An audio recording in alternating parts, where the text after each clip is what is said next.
नमस्कार श्रोते हो. श्राव्य कथा मराठी या चॅनलवरती आपले सहर्ष स्वागत आहे.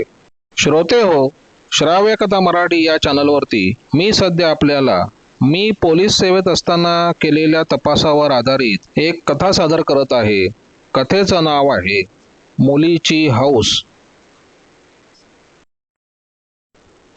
पोलीस ट्रेनिंग कॉलेजमधील 1 वर्षाचं कठीण प्रशिक्षण संपवून पोलीस सब इन्स्पेक्टर राजन जोशी मुंबईतील नागपाडा पोलीस स्टेशन येथे हजर झाले. पावसाळ्यातील दिवस होते.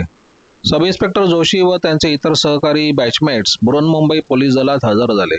त्यानंतर सुरुवातीला काही दिवस त्यांना वेगवेगळ्या शाखांमध्ये प्रशिक्षणासाठी पाठवण्यात आले होते. पण खरे प्रशिक्षण पोलीस स्टेशनला कामाला केल्यावरच मिळते असे त्यांचे वरिष्ठ बोलत. जेव्हा सप्टेंबरमध्ये सब इन्स्पेक्टर जोशींना नागपाडा पोलीस स्टेशन येथे नेमणूक मिळाली तेव्हा त्यांना बऱ्याच जणांनी सांभाळून राहा, खतरनाक एरिया वगैरे सांगायला सुरुवात केली. सब इन्स्पेक्टर राजन जोशी जसे मुंबईतच लहानाचे मोठे झाले होते. त्यांचे शाळा कॉलेजमधील शिक्षण मुंबईतच झाले होते. त्यांना मुंबईतील रेल्वे बस प्रवासाची माहिती होती. कॉलेज आणि इतर कामानिमित्त ते मुंबईत फिरले होते. पण नागपाडासारख्या एरियात ते पूर्वी कधीही आले नव्हते.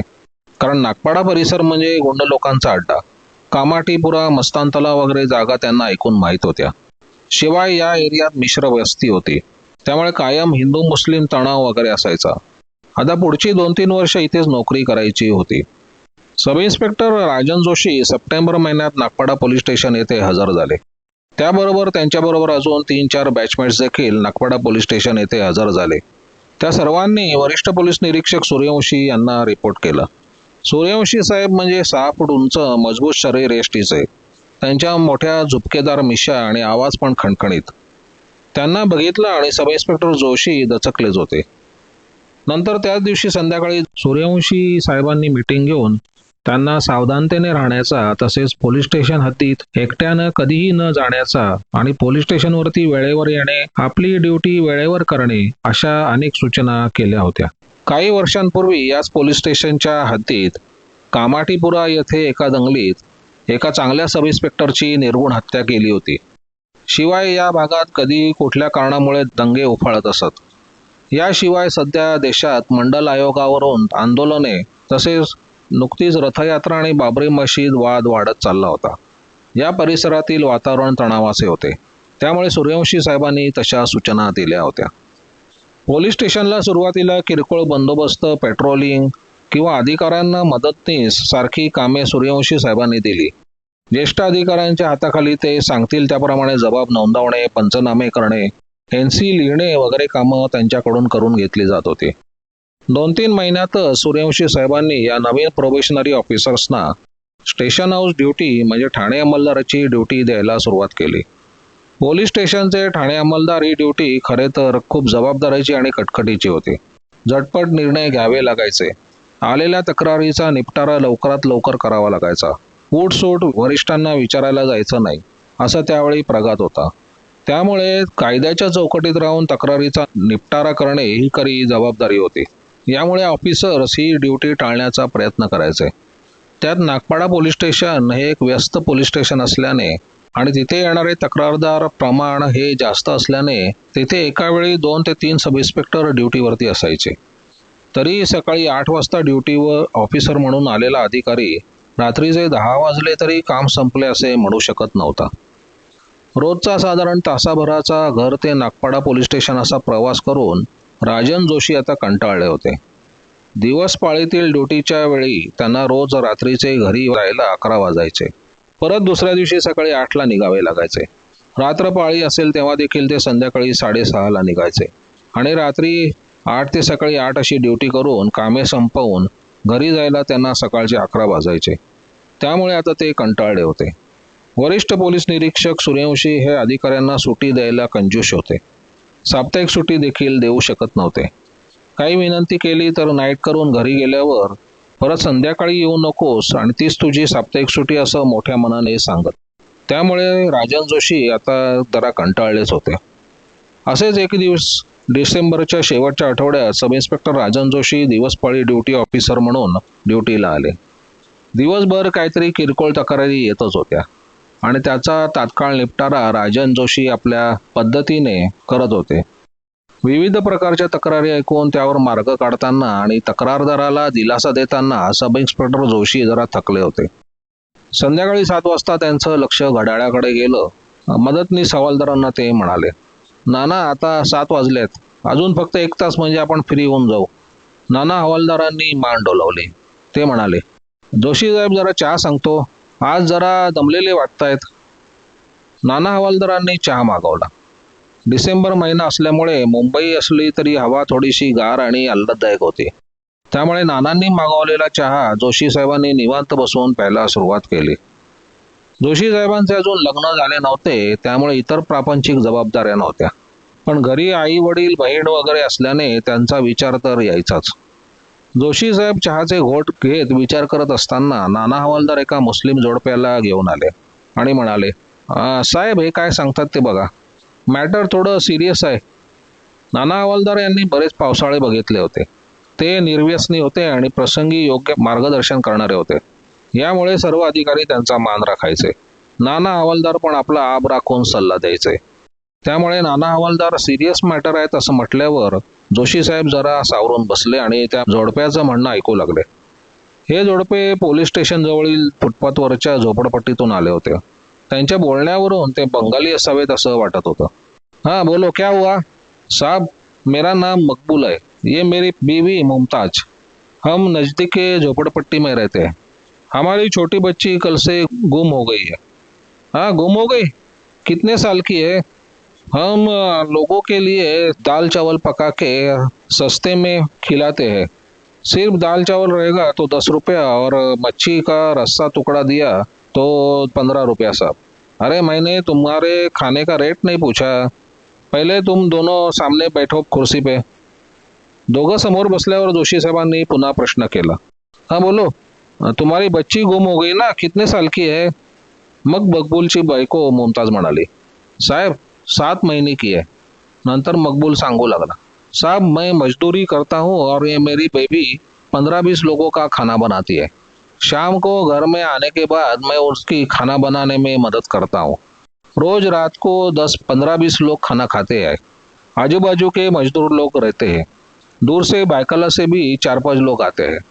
यह लोग रात को 8 बजे से आना चालू होते हैं और 11 बजे तक चलते आए. बाद में हम खाना खा के साफ सफाई करते हैं और सो जाते हैं. तब तक 12-12:30 हो जाते हैं. हमारी छोटी लड़की आयशा 7 महीने की है. वह कल रात से गुम हो गई है. आता मात्र जोशी साहेब कान टवकारून ताट बसले. साहब हमारे घर में यह नागपाड़ा से बायखाला से मजदूर लोग खाना खाने के लिए आते हैं. उनका नाम तो मालूम है लेकिन पता नहीं मालूम है. नई बिल्डिंग का काम चालू है, उधर काम करते हैं इतना मालूम है. कल भी सभी लोग खाना खाने आए थे. यह आए हुए लोग जाने के बाद हमने देखा तो हमारी लड़की आयशा जो सो रही थी वो गायब है. जोशी साहब थोड़े वैतागूनच म्हणाले, अरे मग तो कभी कल क्यों नहीं आए तुम? साहब हमें लगा कि आयशा को कोई घुमाने लेके गया होगा और वापस आएगा. और दूसरी ऐसी कि हमें लगा कि इतने रात में पोलीस स्टेशन बंद होगा. मकबूल म्हणाला. त्यावर जोशी साहेबांनी कपाळावर हात मारून घेतला आणि म्हणाले, अरे पोलीस स्टेशन और हॉस्पिटल 24 घंटा चालू रहता है. तेवढ्यात तिथे वरिष्ठ पोलीस निरीक्षक सूर्यवंशी साहेब आले आणि घरी जायला ते निघाले होते.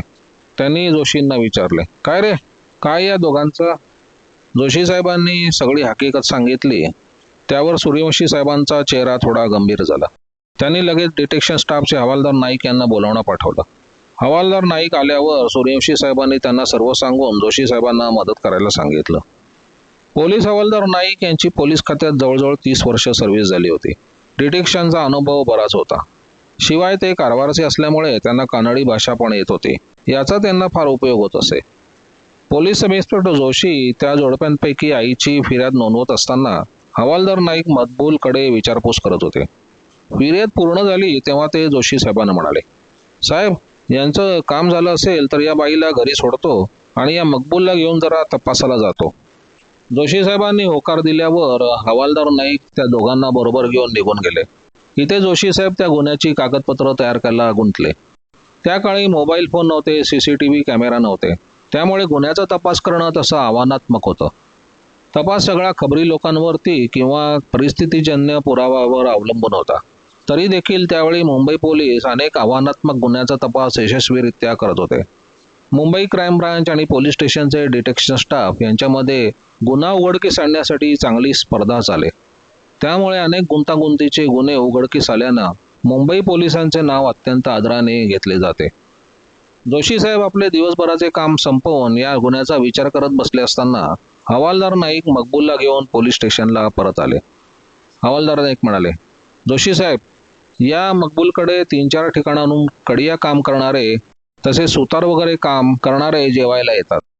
यातील 5-6 लोक बायखळ्यावरून 2 बिल्डिंगची कामं चालू आहेत तिथून यायचे आणि बाकीचे नागपाडामध्ये 2-3 ठिकाणी बिल्डिंगची कामं चालू आहेत तिथून यायचे.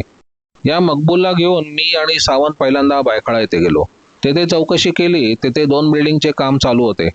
एका साईटवरील या मकबूलकडे येणारे सर्व कामगार हजर होते आणि दुसऱ्या साईटवरील कडिया काम करणाऱ्या कामगारांवर देखरेख करणारा पाटील नावाचा सुपरवायझर काल रात्री आपल्या गावाला गुलबर्गा येथे गेला अशी माहिती मिळाली. त्याच्यावर डाऊट येतो. हे सर्व ऐकून जोशी साहेबांना उत्साह आला. ते म्हणाले, अरे आपण नागपाडाच्या साईटवरील कामगार पण जरा चेक करूया. तिथला कोणी गायब आहे का ते पण बघू. मग जोशी साहेब, हवालदार नाईक, पोलीस शिपाई सावंत आणि मकबूल असे नागपाडामध्ये जेथे 2 बिल्डिंगची कामं चालू होती तिथे गेले. चौकशी केली तेव्हा मकबूलकडे येणारे सर्व कामगार तिथे हजर होते. त्यामुळे जोशी साहेब आणि हवालदार नाईक यांची खात्री पटली की बायकळ्याच्या बिल्डिंगच्या साईटवर काम करणारा पाटील यानं हा गुन्हा केला आहे. जोशी साहेब आणि स्टाफ गुन्ह्याचा तपास करून पुन्हा आले तेव्हा रात्रीचे जवळजवळ 11 वाजले होते. जोशी साहेबांनी रात्रपाळीचे पोलीस निरीक्षक तडवी यांच्याशी या गुन्ह्याबाबत चर्चा केली. यात असे ठरले की दुसऱ्या दिवशी सकाळी सूर्यवंशी साहेब आल्यावर त्यांना ही सगळी माहिती द्यायची आणि गुलबर्ग्याला तपासाला जायचं. दुसऱ्या दिवशी सकाळी 10 वाजता वरिष्ठ पोलीस निरीक्षक सूर्यवंशी साहेब पोलीस स्टेशनमध्ये आल्यावर जोशी साहेब लगेचच त्यांच्या केबिनमध्ये आले. काय म्हणतो जोशी, त्या मुलीचा काय पत्ता? सूर्यवंशी साहेबांनी विचारलं. साहेब, तेच सांगायला आलोय. काल मी आणि हवालदार नाईक यांनी तपास केला. त्यावरून असं समजतं की बायकळ्याच्या साईटवर काम करणारा पाटील यानं या मकबूलच्या मुलीला पळून नेलं असावं. त्यासाठी आम्हाला गुलबर्ग्याला जायची परमिशन द्यावी, असं बोलून जोशी साहेबांनी सूर्यवंशी साहेबांना माहिती दिली. सूर्यवंशी साहेबांनी त्यांना शाबासकी दिली आणि बसायला सांगितलं आणि हवालदार नाईकांना बोलावणं पाठवलं. हवालदार नाईक आल्यावर सूर्यवंशी साहेबांनी त्यांना पण प्रश्न विचारला. त्यांनी देखील जोशी साहेबांनी सांगितलं तशी उत्तरं दिली. सूर्यवंशी साहेबांची खात्री पडल्यामुळे ते जोशी साहेबांना म्हणाले, जोशी, एक अर्ज दे पटकन तपासाला जाण्याचा. आणि आता दुपारी कुठली गाडी आहे गुलबर्ग्याला जायची? नंतर पुन्हा थांबून ते हवालदार नाईकांना म्हणाले, तुम्ही आगरीपाडा, वायकळा, डोंगरी वगैरे जवळच्या पोलीस स्टेशनला जरा चौकशी करा. लहान मुलीची बॉडी कुठे मिळाली आहे का बघा. काय आहे, या पाटीलनं त्या मुलीवर कुठे अत्याचार केला असेल आणि मारून टाकलं असेल तर ते पहिल्यांदा चेक केलं पाहिजे. सूर्यवंशी साहेब असं म्हणाले तेव्हा मात्र जोशी साहेब हादरले. हा विचार त्यांच्या डोक्यात आला नव्हता. ते म्हणाले, साहेब, हे असं काही झालं नसेल, देवाची प्रार्थना करतो. त्यावर डाफरून सूर्यवंशी साहेब म्हणाले, जोश्या, सर्व बाजूने विचार करावा लागतो, पण तू गुलबर्ग्याला निघ आणि हे बघ, त्या मुलीच्या अंगावर एक जरी उरखाडा उठला असेल ना तर तुझी नोकरी गेली म्हणून समज. जोशी साहेब घाबरले आणि हवालदार नाईक यांच्याबरोबर सूर्यवंशी साहेबांना सॅल्यूट करून त्यांच्या केबिनमधून बाहेर पडले. जोशी साहेबांचा उतरलेला चेहरा बघून हवालदार नाईकांनी त्यांना धीर दिला आणि अधिक चौकशी करण्यासाठी ते निघून गेले. सुदैवानं सूर्यवंशी साहेबांना वाटत होतं त्याप्रमाणे आजूबाजूच्या पोलीस स्टेशनला कुठली लहान मुलीची डेड बॉडी सापडली नव्हती. त्यामुळे जोशी साहेबांना थोडं हायसं वाटलं. त्याच दिवशी रात्रीची ट्रेन पकडून जोशी साहेब, हवालदार नाईक आणि पोलीस शिपाई सावंत हे मकबूलला बरोबर घेऊन गुलबर्गा येथे जाण्यास निघाले. रात्रीची ट्रेन सकाळी विजापूरला पोहोचली. विजापूरला उतरून एका साध्या लॉजमध्ये उतरून ते चौघे फ्रेश झाले. हवालदार नाईकांनी खाली जाऊन लॉजच्या मॅनेजरशी कानडीमध्ये बोलवून एक खाजगी गाडी गुलबर्ग्याच्या जवळ आरोपी पाटील राहत होता त्या खेड्यात जाण्यासाठी बुक केली. नंतर ते चौघेही त्या कारमध्ये बसून गुलबर्ग्याला निघाले. साधारण तासाभरानंतर ते पाटीलच्या गावी पोहोचले. गावात पोहोचल्यावर ते गाडीतून उतरून गाडी बाजूला पार्क करायला सांगितली. चौघेही चौकशी करत त्या पाटीलच्या घराजवळ पोहोचले. वाटेत जोशी साहेबांनी हवालदार नाईक आणि सावंत यांना सांगितले की सुरुवातीला आपण पोलीस आहोत असं न सांगता बँकेचे कर्मचारी आहोत आणि पडताळणी करण्यासाठी आलो आहोत असं सांगूया. हवालदार नाईक यांना ते पटले. जोशी साहेबांनी गुन्ह्याची कागदपत्र बरोबर आणली होती.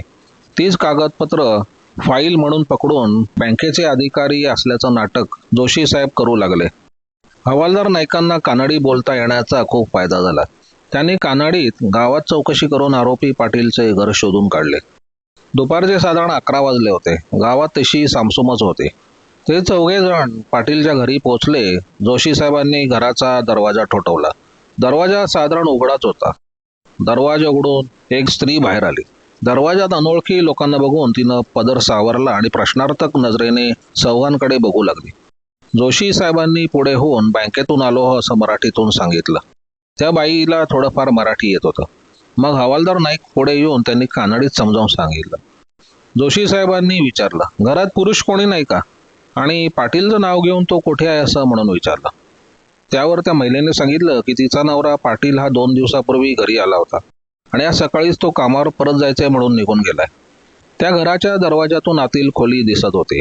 त्या खोलीत एक पाळणा ठेवला होता आणि त्या पाळण्यात एक लहान मूल होतं. जोशी साहेबांनी तिला विचारलं की तिला मुलं बाळ किती म्हणून. तिनं तिला 2 मुलं असल्याचं सांगितलं आणि ती दोन्ही मुलं शाळेत गेल्याचं सांगितलं. त्यावर जोशी साहेबांनी मग पाळण्यात कोण झोपले असं विचारलं. त्यावेळी ती म्हणाली, साहेब माझे मालक 2 दिवसांपूर्वी आले. येताना ही मुलगी घेऊन आले. त्यांना सोलापूर स्टेशनवरती ही मुलगी मिळाली. आम्हाला दोन्ही मुलंच आहेत. आमच्या मालकांना मुलीची हौस आहे. त्यांना खूप आनंद झाला मुलगी मिळाली म्हणून. हौसेनं ते मुलीला घरी घेऊन आले. आता आम्ही या मुलीला सांभाळणार असं त्या बाईंनी म्हणाल्यावर जोशी साहेबांनी मनातल्या मनात डोक्याला हात लावला. त्यांनी हळूच खूण करून मकबूलला पाळण्यात झोपलेलं बाळ जे त्याचंच आहे का ते बघायला सांगितलं. मकबूल हळूच 2 पावलं पुढे गेला आणि त्यानं पाळण्यातलं बाळ बघितलं. त्याचा चेहरा उजळला आणि त्यानं मानेनं खूण केलं. ते बघून जोशी साहेबांचा जीव भांड्यात पडला. नंतर जोशी साहेबांनी उगीच 2-3 जुजबी प्रश्न विचारले आणि ठीक आहे म्हणून ते घराच्या बाहेर पडले. घरापासून दूर आल्यानंतर त्यांनी हवालदार नाईक आणि सावंतला सांगितलं, तिथे आपण स्थानिक पोलिसांची मदत घेतली पाहिजे. हवालदार नाईकांना देखील ते पटलं. सावंतला घरावरती लक्ष ठेवायला सांगितलं आणि ते आणि हवालदार नाईक आणि मकबूल स्थानिक पोलीस स्टेशनला जायला निघाले. जोशी साहेबांनी पोलीस स्टेशनला पोहोचल्यावर तेथील प्रभारी अधिकारी यांना सगळी माहिती दिली. एक पोलीस अंमलदार बरोबर घेऊन ते पुन्हा गाडीनं गावात आले. यामध्ये साधारण 1-1.5 तास गेला होता. सावंत अस्वस्थपणे एका झाडाखाली घराकडे लक्ष देत उभा होता. जोशी साहेब स्थानिक पोलीस स्टेशनच्या अंमलदाराला जेव्हा घेऊन आले तेव्हा त्यांनी सुटकेचा निश्वास टाकला. त्या काळी मोबाईल फोन नसल्यामुळे काही संपर्क होत नसे. त्यामुळे समोरासमोर माणूस आल्याशिवाय जीवात जीव नसे. पोलीस शिपाई सावंत म्हणाला, साहेब जाम टेन्शन आलं होतं. अजून अर्धा तास जर आला नसतात ना तर मला हार्ट अटॅक आला असता. जोशी साहेबांनी आणि हवालदार नाईकांनी त्याला धीर दिला. हवालदार नाईक स्थानिक पोलीस शिपाईची मदत घेऊन कानडीमध्ये चौकशी करून पोलीस पाटील आणि सरपंच यांना बोलवून घेतले. त्यांना जोशी साहेबांनी सगळी माहिती दिली. नंतर ते पुन्हा सगळेजण पाटील याच्या घरी पोहोचले. एवढे सगळेजण घरी आलेले पाहून पाटीलची पत्नी घाबरून गेली. जोशी साहेब आणि हवालदार नाईक यांनी तिला सगळी हकीकत सांगितली. त्यावर ती बाई घाबरली आणि रडायला लागली. जोशी साहेबांनी तिला दिलासा दिला आणि सांगितलं की ते तिला काही करणार नाहीत, पण ते मुलीला बरोबर घेऊन जातील. पाटील जर मुंबईत कुठे सापडला तर मात्र त्याला अटक करावी लागेल. एवढं सांगून जोशी साहेबांनी मुलीला ताब्यात घेतलं आणि कागदपत्र बनवून लगेच प्रस्थान केलं. आरोपीच्या शोधात वेळ घालवण्यात अर्थ नव्हता. मुलीला सुखरूप मुंबईला नेणं हा उद्देश होता. स्थानिक पोलीस स्टेशनला पुन्हा नोंद केल्यावर जोशी साहेब आणि स्टाफ आणि ती 7 महिन्यांची मुलगी असे सर्वजण विजापूरला आले आणि तेथून मिळेल त्या गाडीनं सोलापूरला पोहोचले. त्यावेळी साधारण संध्याकाळचे 6 वाजले होते. सकाळपासनं कोणी जेवले नव्हते किंवा काही खाल्लं नव्हतं. त्यामुळे त्यांना भूक लागली होती. जोशी साहेब त्या 7 महिन्यांच्या मुलीला कुशीत घेऊन सगळीकडे फिरत होते. हॉटेलमध्ये ते खात असताना त्या मुलीनं रडायला सुरुवात केली. त्यावर जोशी साहेबांना काय करावं ते समजेना. हवालदार नाईक म्हणाले, साहेब तिला दूध द्यावं लागेल. जोशी साहेबांनी सावंतला लगेच पाठवलं आणि दुधाची बाटली विकत घेतली. दुधाची बाटली हॉटेलवाल्याला सांगून गरम पाण्याने धुतली. नंतर कोमट दूध त्यात भरून जोशी साहेबांनी त्या मुलीला दूध पाजलं. त्यावर ती मुलगी शांत झाली. जोशी साहेब आणि हवालदार नाईक यांच्या चेहऱ्यावर हास्य आले. आता जवळपास 4-5 तास तरी ती मुलगी जोशी साहेब स्वतःच्या कुशीत घेऊनच होते. त्यांनी मकबूलला त्या मुलीला थोडं सांभाळायला सांगितलं तर तो वेड पांघरून त्यांच्या तोंडाकडे बघत बसला. त्याला काही समजत आहे की नाही हे त्याच्या चेहऱ्यावरून समजत नव्हतं. ते बघून हवालदार नाईक चिडले. त्यांनी खास पोलिसी भाषेतील शिव्या त्याला दिल्या. सावंतला पण चेव आला. कालपासून तो पण मकबूलचा हा थंडपणा बघत होता. सर्व जबाबदारी पोलिसांचीच आहे आणि सर्व खर्च पण पोलिसांनीच करावा अशा थाटात मकबूल वावरत होता. त्याच्यावरचा राग सावंतने पण 4-5 शिवाय घालून काढला. ते आता हॉटेलमध्ये बसले होते आणि गर्दी होती, त्यामुळे तिथे अशी भडकाभडकी नको असं दोघांना जोशी साहेबांनी समजावलं. खाणं पिणं झाल्यावर जोशी साहेब आणि स्टाफ सोलापूर स्टेशनला आला. सावंतने जाऊन माहिती काढली. आता रात्रीची सिद्धेश्वर एक्सप्रेस मुंबईला निघणार होती. हे सर्वजण काही काळ वेटिंग रूममध्ये बसले होते. या 4 पुरुषांसोबत एक लहान मूल बघून लोक त्यांच्याकडे आश्चर्याने आणि संशयाने बघत होते. 2-4 लोक तर जवळ येऊन बघून गेले होते. रात्री सिद्धेश्वरमध्ये चढल्यानंतर ते सरळ रिझर्वेशनच्या बोगीत गेले. तिथे रिझर्व सीट असलेले प्रवासी या लोकांकडे बघू लागले. जोशी साहेब आणि हवालदार नाईक यांनी लोकांना सगळी हकीकत सांगितली. त्यावर तिथे रिझर्व असलेल्या सीटवर बसलेली 2 कुटुंब आश्चर्यचकित झाले आणि त्यांना पोलिसांचे अप्रूप वाटले. त्यांनी त्यांच्या एकूण 6 बर्थपैकी 2 बर्थ टीसीला सांगून पोलिसांना दिले. जोशी साहेबांनी त्यांना धन्यवाद दिले आणि दिवसभराच्या पळापळीमुळे आणि थकल्यामुळे ते त्या मुलीला कुशीत घेऊन वरच्या बर्थवर झोपून गेले. सकाळी लवकरच ते दादर स्टेशनला उतरले आणि टॅक्सी करून नागपाडा पोलीस स्टेशनला पोहोचले. सकाळी 10च्या सुमारास सूर्यवंशी साहेब आल्यावर जोशी साहेब त्या मुलीला घेऊन सूर्यवंशी साहेबांच्या केबिनमध्ये गेले. सूर्यवंशी साहेबांनी खुर्चीतून उठून जोशी साहेब आणि टीमचे अभिनंदन केले. त्यांना शाबासकी दिली. तोपर्यंत एसीपी साहेब पण दैनंदिन भेटीनिमित्त पोलीस स्टेशनला आले आणि त्यांनी सुद्धा टीमचे अभिनंदन करून शाबासकी दिली. नंतर मकबूल आणि त्याच्या पत्नीला बोलवून ती मुलगी सूर्यवंशी साहेब आणि एसीपी साहेबांनी त्याच्या ताब्यात दिली. त्यावेळी तिच्या आईच्या डोळ्यातून अश्रू वाहत होते. तिनं पोलिसांचे 100 वेळा आभार मानले. जोशी साहेबांनी कागदपत्रांची पूर्तता करून त्या मुलीचा ताबा देऊन त्यांना जाऊ दिले. थोड्या वेळाने सूर्यवंशी साहेबांनी जोशी साहेबांना पुन्हा केबिनमध्ये बोलवले. त्यावेळी हवालदार नाईक पण आतच होते आणि सूर्यवंशी साहेब आणि हवालदार नाईक यांच्या चेहऱ्यावर एक मिश्कील हास्य होते. सूर्यवंशी साहेब हसत म्हणाले, जोशा, खूप चांगले काम केलेस, पण मी तुला दम दिल्यामुळे एवढा घाबरला असशील, एवढं टेन्शन घेतलं असशील असं वाटलं नव्हतं. पण हे खरं आहे की मुलगी मिळाली हे बरंच झालं, नाहीतर खूप पळायला लागलं असतं. तुझं आणि तुझ्या टीमचं अभिनंदन. आणि ते मोठ्याने हसायला लागले. जोशी साहेब खुशीत साहेबांच्या केबिनमधून बाहेर पडले आणि 2-3 दिवसाच्या टेन्शनमधून बाहेर पडून दुसऱ्या दिवशी पुन्हा ड्युटीवर येण्यासाठी घरी जायला निघाले. धन्यवाद श्रोते हो.